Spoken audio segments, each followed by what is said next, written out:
Þú byrja? Já, ég skal byrja. Við erum sem sagt að athuga afleiðingar þess að skima fyrir forstigi margæxlis á andlega heilsu og lífsgæði fólks og við erum að leggja mest áherslu á að athuga kvíðaeinkenni, þunglyndiseinkenni, áfallastreitueinkenni og líka streitu. Þannig að það eru skimunarprógram út allan heim, það sem verið að skima fyrir krabbameinum og í sumum tilvikum forstigum krabbameina eins og við erum að gera í þessari rannsókn, en ótrúlega lítið til á rannsóknum á því hvaða áhrif þessi skimun hefur og þá sérstaklega á andlega heilsu. Það eru kannski 8-9 rannsóknir birtar þar sem verið að bera þetta saman á kerfisbundinn hátt. Já.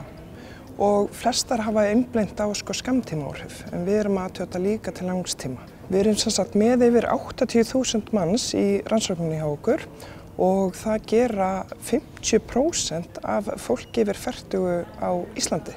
Og það eru þetta alveg magnað á heimsvísu að vera með svona hlutfall. Já. Og við vitum ekki neina rannsókn í heiminum þar sem að svo stórt hlutfall þjóðarinnar þátttakandi eins og í þessari rannsókn. Hvað megum við segja?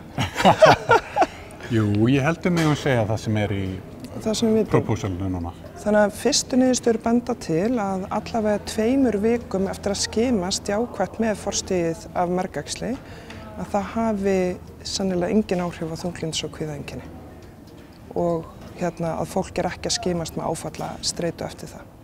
Við bjuggumst við í fyrirfram að það yrðu talsverð áhrif til skemmri tíma litið en þau myndu síðan svona jafnast út í það að því við erum með það svona langa eftirfylgd.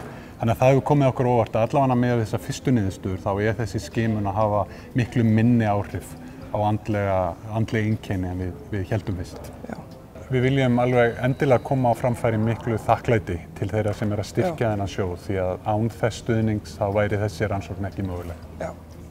Næsta ár verður mjög áhugavert og skemmtilegt því að við erum að fara að birta svona þessar helstu niðurstöður úr rannsókninni þessum hlutennar, þannig að það held ég væri ekki mögulegt án þessa styrks.